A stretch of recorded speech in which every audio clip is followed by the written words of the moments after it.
السلام عليكم ورحمة الله وبركاته. النهاردة هنتكلم عن درس اسم الفاعل. درس اسم الفاعل هو درس مشترك ما بين المرحلة الإعدادية والمرحلة الثانوية. في المرحلة الإعدادية بيجيب لي قطعة نحوية ويقول لي استخرج اسم الفاعل. أما في المرحلة الثانوية بيجيب لي 4 اختيارات ويقول لي اذكر نوع المشتق. سواء المرحلة دي أو المرحلة دي المفترض إن أنا بعرف إزاي بشتق اسم الفاعل وازاي لو جاب لي فعل ازاي اخليه اسم فاعل. يبقى المفترض النهارده تركز معايا. اول حاجه هناخده افعال وازاي من الافعال دي نعمل اسم فاعل. والحاجه الثانيه النقطه الثانيه اللي عايزين نتكلم عنها اسم فاعل ازاي انا اعرفه في وسط المشتقات اللي تبقى موجوده عندي في القطع النحويه. اول حاجه موضوع التعريف انا بالنسبه لي من اولويات القواعد النحويه المهمه. التعريف ده مهم جدا بالذات للي بيدرس المشتقات، لان المشتقات كتير جدا، اسم فاعل واسم مفعول اسم زمان اسم مكان اسم آلة صيغه مبالغه. فالمفترض الطالب يبقى عارف التعريف، لان في طلبه اللهم بارك بتستخرج المشتقات بناء على التعريف. يعني ايه تعريف اسم الفاعل؟ يعني ايه تعريف اسم مفعول؟ فهو بياخد التعريف ويبص في القطع النحوية ويستخرج المشتق بناء على المعنى. طب تعالى نعرف هو ايه اسم الفاعل. اسم الفاعل هو اسم مشتق من الفعل المبني للمعلوم. نمسك الحتة دي ونقف عندها سنة. اسم الفاعل اسم مشتق. يعني ايه اسم مشتق؟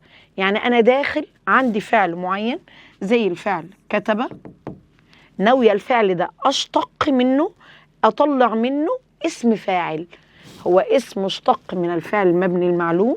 يبقى انا عندي افعال وناوي اخد منها واخلي منها اسم فاعل. ادي اول جزئية. اسم مش اسم الفاعل هو اسم مشتق. مشتق يعني هاخده من الفعل. مشتق يعني هاخده من الفعل. أنهي فعل؟ المبني المعلوم. طب انت ليه بتتك وتقول لي المبني للمعلوم؟ علشان اسم مفعول مشتق من الفعل مبني للمجهول. فانت لازم تفرق، لان في افعال بيتساوى فيها اشتقاق اسم الفعل واسم مفعول منها، لكن ايه اللي بيفرق بينهم؟ المعنى. ده مشتق من الفعل المبني المعلوم، واسم المفعول ان شاء الله باذن الله هنعمل ليها فيديو تاني مشتق من الفعل المبني للمجهول للدلالة على من قام بالفعل أو اتصف به.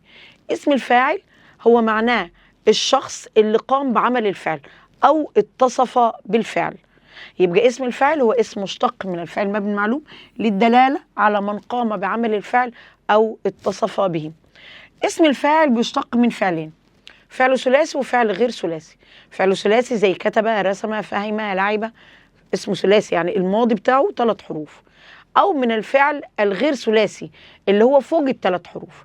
طب لو أنا هشتق من الفعل الثلاثي هشتق على وزن إيه؟ هتشتق حضرتك على وزن فاعل. يبقى اسم الفاعل بنجيبوه من نوعين من الأفعال، يا ثلاثي يا غير ثلاثي. ثلاثي على وزن فاعل. يبقى تاني اسم الفاعل بنشتقه من نوعين من الأفعال، ثلاثي أو غير ثلاثي، ولو ثلاثي على وزن فاعل. طيب هو الثلاثي إذا الفعل الثلاثي إيه أنواع الفعل الثلاثي من حيث الصحة والاعتلال؟ مش فاهمك.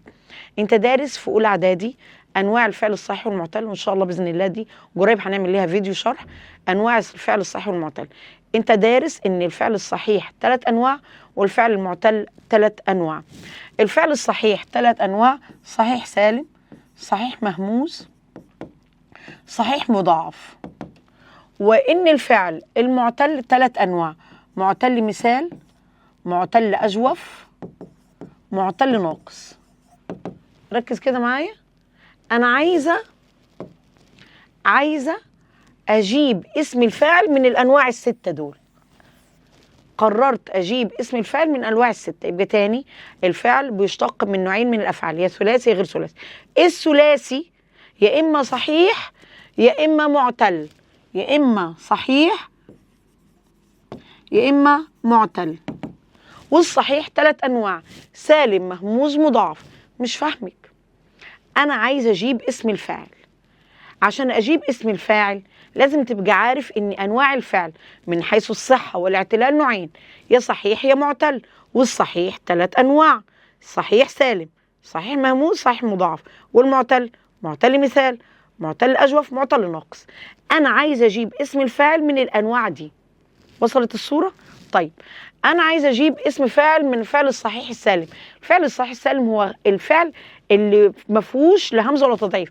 مش فاهمك، زي الفعل كتب، رسم، لعب، فهم.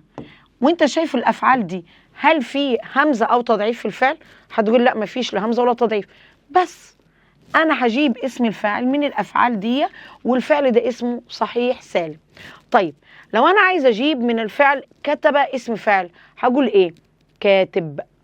عايزه اجيب من الفعل رسم، ما انا اجيب على وزن فاعل، راسم. عايزه اجيب فهم، فاهم. يبقى انا ازاي بشتق اسم الفاعل من الفعل؟ كل اللي عليا بجيبه على وزن فاعل. كتب بيجي كاتب، فهم فاهمها اوزن، ولعب لاعب. طيب افرض انا عندي فعل مهموز. يعني ايه فعل مهموز؟ زي اكل، اخذ. ازاي هجيب منه اسم الفاعل؟ هقول اكل آكل، وأخذ آخذ. طب ازاي يمس أكل بيجي آكل وأخذ بيجي آخذ؟ حضرتك التقاء همزة الفعل مع ألف فاعل. فهنا القاعدة بتقول إذا كان في همزة ومدت بالألف تقلب مد. فأكل تبقى آكل، وأخذ تبقى آخذ، لأن همزة أكل جي بعد وراها ألف فاعل، والقاعدة بتقول همزة وراها ألف مد تقلب مد ويبقى آكل. يبقى اسم الفاعل من الفعل المهموز زي أخذ وأكل، آكل وآخذ. إزاي؟ التقاء همزة الفعل مع ألف فاعل. طيب افرض أنا عندي الفعل بتاعي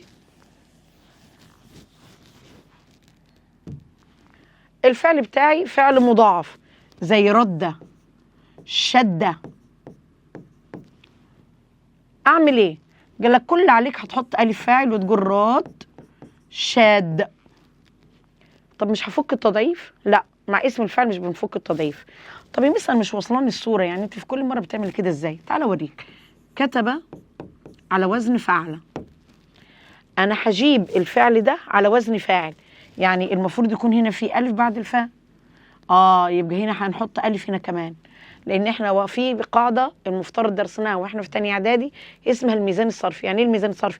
تعرف الميزان لو انت رايح عند بتاع الخضار وقلت له انا عايز قلت الاول انت رايح له انا عايز اشتري كيلو طماطم، راح حط لك كيلو طماطم وجابها له في الناحيه الثانيه الحديده اللي بيوزن بيها وحط لك كيلو. فجاه وانت واقف قلت له طب انا عايز 2 كيلو. هيعمل ايه؟ هيزود هنا طماطم ويزود هنا حديد. يعني هو بيعمل حاجتين، بيحط هنا ويحط هنا، نفس الوضع. احنا دلوقتي عايزين نشوف ازاي انا جبت كتب كاتب واخذ اخذ. زي ما وضحت لك في الصوره، لو انت بتروح تشتري اي حاجه من بتاع الخضار والفاكهه انا بوزن. فادي كتب، ادي كتب، وادي فعل. انا عايزاها تبقى كاتب على وزن فاعل، يعني الالف هنا فاعل، يبقى روح بسرعه زود هناك تاني زي ما زودت يبقى كاتب. فبالشكل ده انا بوزن. طيب اخذ على وزن فعل. طب انت عايزها ايه؟ انا عايزها فاعل، يعني هتعمل هنا الف. طب يلا هناك كمان هنا الف. طب ينفع اكتبهم كده؟ لا، القاعده بتقول لك همزه مدت بالالف تبقى اخذ. تمام كده؟ فهمنا يا ولاد ان ازاي جبنا اخذ بيجت اخذ ازاي؟ ان احنا وزننا الفعل على وزن فاعل، فلما حطينا الالف في فاعل حطينا الالف في اخذ فبيجت اخذ. بص معايا كده في الامثله. الانسان الناجح محل تقدير الجميع. استخرج هنا اسم فاعل. الناجح. ليه الناجح؟ لانها على وزن فاعل، يبقى الفعل بتاعها نجح. طب نوعه ايه ده؟ انهي؟ صحيح سالم ولا صحيح مهموز ولا صحيح مضاعف ولا معتل مثال ولا معتل اجوف ولا معتل ناقص؟ الفعل نجح ده صحيح سالم. طيب آكل مال اليتيم في النار. آكل، يبقى فين اسم الفاعل؟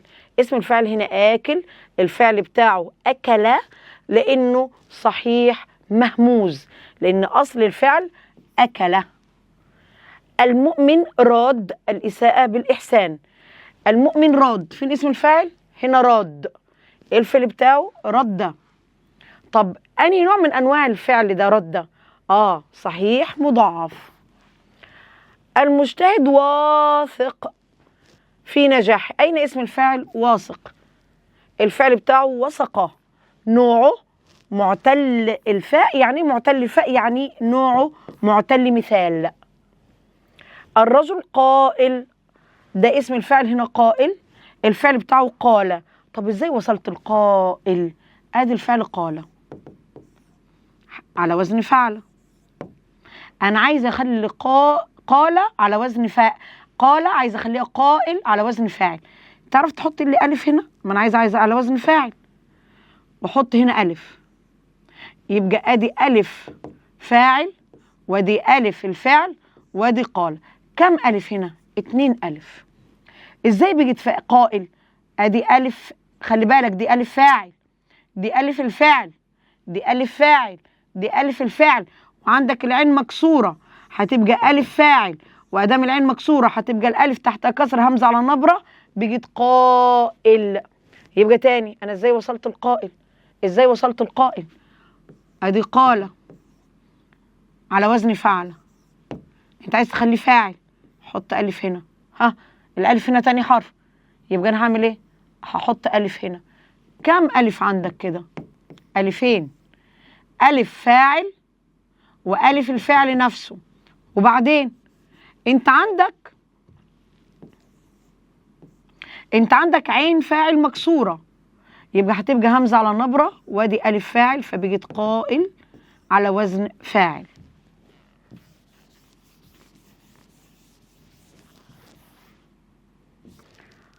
كده احنا خلصنا اشتقاق اسم الفاعل من الفعل الثلاثي سواء كان صحيح او معتل.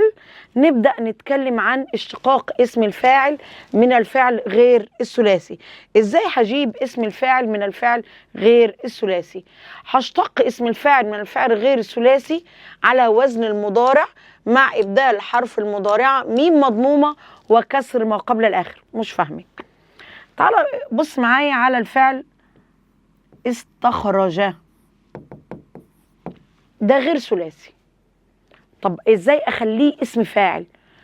اول حاجه هتجيب المضارع منه، المضارع منه يستخرج، وبعد كده ابدل الياء ميم مضمومه واكسر ما قبل الاخر. ابدل الياء خليها ميم مضمومه واكسر ما قبل الاخر وقول مستخرج.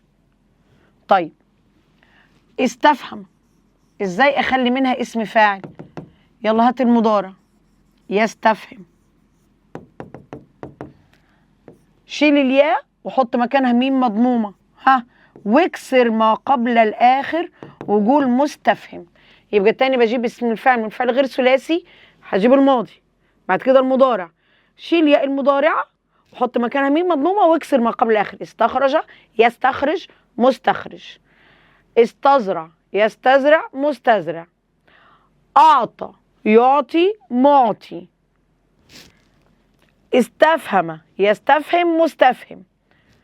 وقيس بعد كده اي فعل قدامك، بجيب الماضي بعد كده المضارع. رقم 3 ابقى اشيل الياء واحط مكانها ميم مضمومه واكسر ما قبل الاخر. المخلص، المخلص هي اسم الفاعل، الفعل بتاعها اخلص، يخلص. اعمل المضارع، شيل الياء وخليها ميم مضمومه، مخلص. طيب استحق الفريق المتقدم، فين اسم الفاعل؟ المتقدم، الفعل بتاعه تقدم. هتقول لي ده 4، اقول لك ابدا والله العظيم، الدال مشدده، تقدم. ادي الماضي، يلا المضارع يتقدم. الخطوه الثالثه شيل الياء وحط مكانها ميم مضمومه واكسر ما قبل الاخر يبقى متقدم. بعد كده مستخرج، الماضي منه استخرج، هات المضارع يستخرج، ابدل الياء ميم مضمومه وقول مستخرج واكسر ما قبل الاخر. اسم الفاعل باذن الله هنعمل فيديو نطبق عليه ازاي نطلعوه من القطعه وخليك فاكر ان احنا لما بنطلع اسم الفاعل بنطلعه من الفعل اذا كان ثلاثي على وزن فاعل او فعل غير ثلاثي، هيبقى اوله دايما ميم مضمومه واكسر ما قبل الاخر. والسلام عليكم ورحمه الله وبركاته.